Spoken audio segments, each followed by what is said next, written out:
अंबिका जी, आप ही से शुरुआत कर रही हूँ। एक बहुत बड़ी समस्या इस वक्त पूरे समाज के सामने, पूरे देश के सामने, दिल्ली एनसीआर के सामने आकर खड़ी हो गई है। सुप्रीम कोर्ट ने एक रास्ता दिखाया, लेकिन क्या यह रास्ता काफी है? क्या समाधान है इस समस्या को दूर करने के लिए?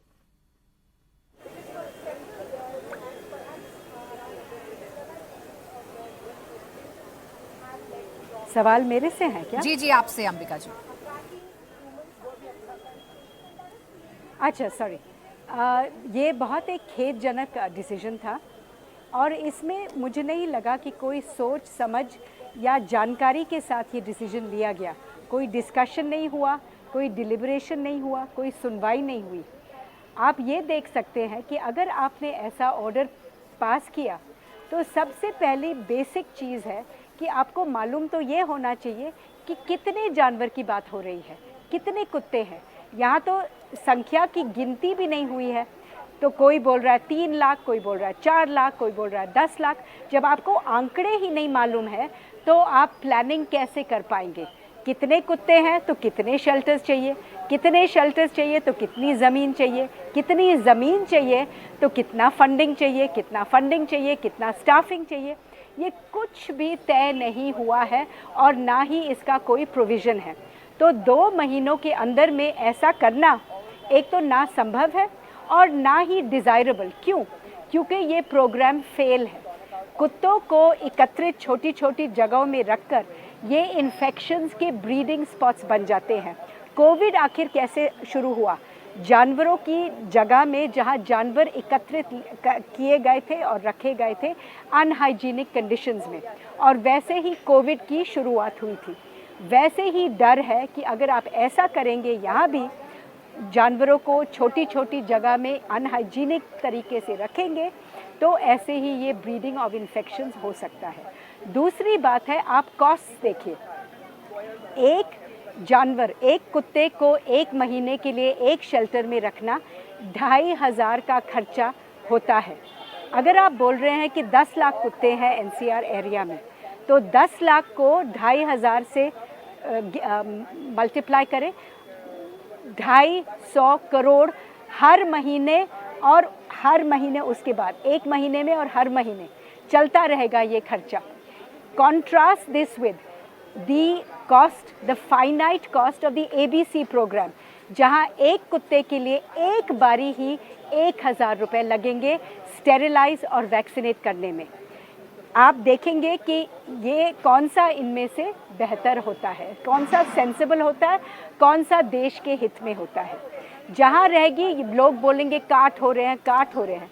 मैं आपको बता रही हूँ, काट की जो संख्या जो बताई जा रही है वो बहुत बढ़ा चढ़ाकर बताई जा रही है।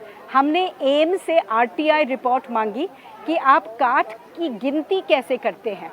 उन्होंने बोला एक वायल जो रेबीज़ का होता है, वायल इंजेक्शन, और एक काट को हम बराबर समझते हैं। मगर हर डॉक्टर आपको ये बताएगा ये सही नहीं है, क्योंकि एक काट के साथ 5 वायल इस्तेमाल होते हैं। तो इसका मतलब है कि जो संख्या आप बता रहे हैं वो 5 गुना ज़्यादा बताया जा रहा है। प्लस इसमें कोई डिफ्रेंशिएशन नहीं है कि काट पेट डॉग से हो रहे हैं या स्ट्रीट डॉग से हो रहे, दूसरा बंदर से हो रहे, चूहों से हो रहे, और वो भी वायल्स गिने जाते हैं जो हम सब जो पशु कल्याण क्षेत्र में काम करते हैं प्रोफिलैक्टिक डोज लेते हैं ताकि हमें कोई रिस्क ना हो, तो वो भी गिने जाते हैं काट के तरीके से। तो this miscounting has led to a lot of unnecessary fear and panic, जहाँ होना नहीं चाहिए। कुत्ते का जो नेचर होता है वो फ्रेंडली होता है, वो मैन्स बेस्ट फ्रेंड सदियों से कहला रहा है। क्यों? अंधों को कौन रास्ता दिखाता है? कुत्ता। जो खो जाते हैं पहाड़ों में उनको कौन बचा कर लाता है? कुत्ता। हमारे फोर्सेस के साथ फ्रंट पे कौन लड़ता है कंधे से कंधा मिलाकर? कुत्ता। पुलिस के साथ कौन बम सूंघता है और लोगों को सुरक्षित रखता है? कुत्ता। हमारे घरे, कॉलोनी, मोहल्ले कौन सुरक्षित रखता है? कुत्ता। चोर किससे डरते हैं? कुत्ते से। बिल्कुल ठीक कह रही हैं आप अंबिका जी। ये जो एग्जांपल्स हैं, इन एग्जांपल से समझा जा सकता है कि डॉग्स और ह्यूमंस के बीच का रिश्ता क्या है। लेकिन जो समस्या आई जिसके आधार पर सुप्रीम कोर्ट ने फैसला सुनाया और एक समाधान सुझाने की कोशिश की, अगर ये नहीं तो फिर क्या सॉल्यूशन हो सकता है अंबिका जी? किस तरीके से मैनेज किया जाए, किस तरीके से बैलेंस्ड किया जाए, या स्ट्रे डॉग्स की देखरेख की जाए? ये जो हमारा चल रहा है animal birth control programme ABC, ये WHO का प्रोग्राम है। अब WHO जो ऑर्गेनाइजेशन है, ये वेटनरी ऑर्गेनाइजेशन नहीं है, ये एनिमल वेलफेयर ऑर्गेनाइजेशन नहीं है, ये वर्ल्ड हेल्थ ऑर्गेनाइजेशन, इंसानों के सेहत का ऑर्गेनाइजेशन। और उन्होंने ये प्रोग्राम बोला है कि ये एकमात्र प्रोग्राम है जिससे कुत्तों की संख्या भी कम हो जाएगी और रेबीज़ एलिमिनेट होगा। और उन्होंने बोला ये this is the only scientific and proven way forward. और जब ये प्रोग्राम भारत में शुरू हो रहा है और चल रहा है, इसको डीरेल करने की ज़रूरत नहीं है, इसको सपोर्ट और स्ट्रेंथन करेंगे हम तो हमको सोल्यूशन मिल जाएगा।